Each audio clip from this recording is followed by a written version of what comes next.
दोस्तों, इस कहानी की शुरुआत होती है न्यूयॉर्क के सेंट्रल पार्क एरिया से, जहां पर कुछ लोग दौड़ रहे थे, कुछ लोग चल रहे थे। तभी अचानक उनके साथ कुछ ऐसा होता है कि सभी एक साथ रुक जाते हैं और अपने कदम उल्टे बढ़ाने लगते हैं, यानी कि वह पीछे की ओर चल रहे हों। किसी को भी यह देखकर कुछ भी समझ में नहीं आता कि आखिरकार यहाँ पर हो क्या रहा है। तभी हम इसी पार्क में दो लेडी को देखते हैं जो कि एक सीट पर बैठी हुई थी। तभी उन्हीं में से एक लेडी बार बार अपने शब्दों को दोहराने लगती है और अपने बालों में लगाई गई क्लिप को निकाल कर वह अपने गर्दन में धंसा देती है। और दूसरी लड़की यह देखकर भौचक्का रह जाती है, जिसके पास सीन शिफ्ट होता है एक कंस्ट्रक्शन के पास से, जहाँ पर कुछ वर्कर आपस में बात कर रहे थे। तभी ऊपर से एक वर्कर गिरता है। जैसे ही ये सभी उसके पास जाते हैं, इन्हें लगा कि यह आदमी किसी तरह फिसल के गिर गया होगा, लेकिन जब उन्हीं में से एक आदमी ऊपर देखता है तो वहाँ पर कई सारे वर्कर सबसे ऊपर वाले फ्लोर से अपने आप ही कूदते जा रहे थे।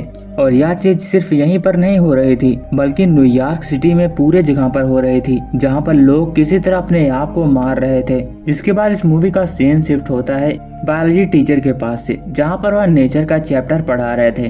तभी स्कूल में एक इमरजेंसी मीटिंग बुलाई जाती है, जहां पर वहां के प्रिंसिपल बताते हैं कि हमारे शहर में एक अजीब तरह की घटनाएं हो रही हैं, जिससे कि लोग खुद को नुकसान पहुंचा रहे हैं। इसलिए सरकार ने आदेश दिया है कि सब लोग शहर को खाली कर दें जल्द से जल्द। तभी हम उसी बायोलॉजी टीचर को देखते हैं जिसका नाम माइकल था, और वो अपने वाइफ, अपने दोस्त और उसकी दोस्त की बच्ची, ये चारों शहर को छोड़ने के लिए रेलवे स्टेशन पे जा रहे थे। और इनकी ट्रेन फिलाडेल्फिया के लिए निकल जाती है, लेकिन ट्रेन में इन्फॉर्म किया जाता है कि अब यह ट्रेन आगे नहीं बढ़ पाएगी और यह ट्रेन एक जगह सुनसान इलाके में रोक दी जाती है। धीरे धीरे करके सारे क्रू मेंबर, पायलट और सारे पैसेंजर वहीं पर उतर जाते हैं। तभी हमें पायलट से पता लगता है कि ऊपर से सारे सिस्टम को बंद कर दिया गया है, जिसकी वजह से यह ट्रेन अब आगे नहीं जा सकती। वह पायलट उन सभी पैसेंजर को बताता है कि हमें ऐसी परेशानी के लिए खेद है, अब आपको पैदल आगे का सफर तय करना पड़ेगा। माइकल समझ जाता है कि यह शहर भी अब सेफ नहीं है, और फिर हम उसी शहर को देखते हैं जहाँ पर ये लोग जा रहे थे, जहाँ पर एक पार्क में सभी घूम रहे थे। तभी वहाँ पर एक जहरीली हवा आती है, जिससे कि सभी अचानक से रुक जाते हैं और खुद ही अपने आप के ऊपर हमला करके मार लेते हैं। और इधर हम माइकल के दोस्त को देखते हैं, जिसको कि उसकी वाइफ का फोन आया था।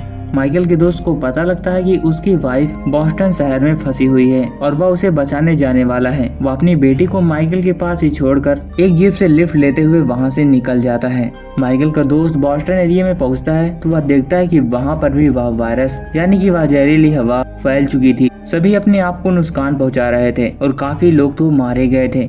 तभी उस जीप का ड्राइवर भी इन्फेक्टेड हो जाता है, जिसकी वजह से वह गाड़ी को एक्सीलरेट करके एक पेड़ में ले जाकर के ठोक देता है, जिससे कि सभी मर जाते हैं। लेकिन माइकल की दोस्त की हालत ठीक थी, वह तुरंत ही बाहर निकल आता है, लेकिन अब वह वायरस अब उसके शरीर में भी जा चुका था। वह अपने आप को नुकसान पहुंचा के अपने आप को ही मार लेता है। जिसके बाद सीन शिफ्ट होता है माइकल के पास से, जहां पर सभी लोग टीवी देख रहे थे। न्यूज में बताया जा रहा था कि शहर के इस एरिया में एक ब्लास्ट हुआ था, न्यूक्लियर ब्लास्ट। हो सकता है उसका रेडिएशन फैला हो, जिसकी वजह से यह सब कांड हो रहा है, और यह कोई टेररिस्ट का काम नहीं है जो कि सरकार झूठ में ही फैला रही है। माइकल यह सब देखकर डिसाइड करता है कि वह नॉर्थ ईस्ट एरिया से काफी दूर निकल जाएगा, क्योंकि ब्लास्ट तो वहीं हुआ है। तभी वह वहां बाहर निकलकर रोड पर एक आदमी से लिफ्ट मांगता है। वह उससे लिफ्ट लेते हुए एक नर्सरी पर जाते हैं, जहां पर वह आदमी बताता है कि शायद जो सब हो रहा है यह सब पेड़ पौधे कर रहे हैं, क्योंकि पेड़ पौधे अपने आसपास के कीड़ों को मारने के लिए एक खास तरह की गैस रिलीज करते हैं। और अब वह इंसानों के साथ ऐसा कर रहे हैं, क्योंकि इंसान पेड़ को लगातार काटते जा रहे हैं, जिससे कि उनकी आबादी खत्म होती जा रही है। माइकल को उस आदमी की बात बिल्कुल भी विश्वास नहीं होता। फिर से वह उसी आदमी के साथ काफी आगे जाने पर वह देखते हैं कि उस एरिया में काफी लोग मरे पड़े थे। जिसके बाद वह गाड़ी बार वहीं रोक देते हैं, जहां पर उन्हें कई सारे ग्रुप वहां पर मिलते हैं, जो कि बताते हैं कि आगे की वायरस फैल चुका है और हमारे पीछे भी वायरस फैला हुआ है, जहां पर है ये जगह सेफ है। जिसके बाद उन समय में आपस में डिस्कशन होता है और यह डिसाइड किया जाता है कि दो ग्रुप बनाकर वे लोग आगे का रास्ता तय करेंगे। माइकल अभी एक छोटे ग्रुप का मेंबर था और वह आगे चल रहा था और उनके पीछे वह बड़ा ग्रुप आ रहा था। लेकिन तभी वहां पर एक हवा का झोंका आता है, जिसकी वजह से वह पीछे वाला बड़ा ग्रुप इन्फेक्टेड हो जाता है और सभी अपने आप को नुकसान पहुंचाने लगते हैं। माइकल यह सब देखकर समझ में नहीं आ पा रहा था कि आखिर वे सभी इन्फेक्टेड क्यों नहीं हुए, वे भी तो इसी रास्ते से जा रहे थे। जिसके बाद माइकल सारे के सारे केसेस को एक बार ध्यान से देखता है। जहाँ पर पार्क में सभी लोग जा रहे थे वहाँ आसपास पेड़ पौधे थे और रोड पे जो लोग मरे थे वहाँ पास रोड के आसपास पेड़ थे और यह एक खुला एरिया है और यहाँ पेड़ पौधे नहीं है। इसी की वजह से हो सकता है हमारे ऊपर इसका असर ना हुआ हो। माइकल की थ्योरी कुछ हद तक सही लग रही थी और तभी माइकल अपने ग्रुप के साथ आगे बढ़ते हुए एक जगह पर जाता है जहाँ पर उसे एक घर दिखाई देता है। वह उस घर के अंदर जा पाता इससे पहले वहाँ पर कई सारे और लोग आकर उस घर के अंदर जाने लगते हैं। जिसके बाद माइकल अपने ग्रुप को लेकर उस घर से पीछे हो जाता है। थोड़ी देर में माइकल देखता है कि वहाँ पर सभी लोग इन्फेक्टेड हो गए थे और अपने आप को नुकसान पहुंचा रहे थे। यह सब माइकल देखकर समझ जाता है कि उसने जो भी थ्योरी बनाई थी वह सब सच थी। अब माइकल अपने ग्रुप से अलग हो जाता है और वह ढूंढते हुए अपनी वाइफ और उस बच्ची को लेकर एक हाउस की ओर बढ़ता है जहाँ पर एक बूढ़ी लेडी बैठी हुई थी। यह घर पूरी तरीके से टेक्नोलॉजी से हटा हुआ था, न स्मार्टफोन न इंटरनेट, कुछ भी नहीं था यहाँ पर और उस बूढ़ी औरत को बाहर क्या हो रहा है कुछ भी नहीं पता था। माइकल उसे वहाँ पर रहने के लिए अनुमति लेता है लेकिन वह बूढ़ी औरत उसे मना कर देती है। लेकिन माइकल के बार बार कहने पर आखिरकार बूढ़ी औरत उसे रहने की इजाजत दे देती है। माइकल अंदर जाने के बाद देखता है कि यहाँ पर कोई भी खतरा नहीं होने वाला, वह सेफ है। माइकल उस ओल्ड लेडी को यह बताना चाहता था कि बाहर क्या चल रहा है, कौन सा वायरस फैला हुआ है, लेकिन वह उसे कुछ भी नहीं बताता, नहीं तो वह खामखा परेशान हो जाती। माइकल उसकी फैमिली वहाँ पर खाना खाते हैं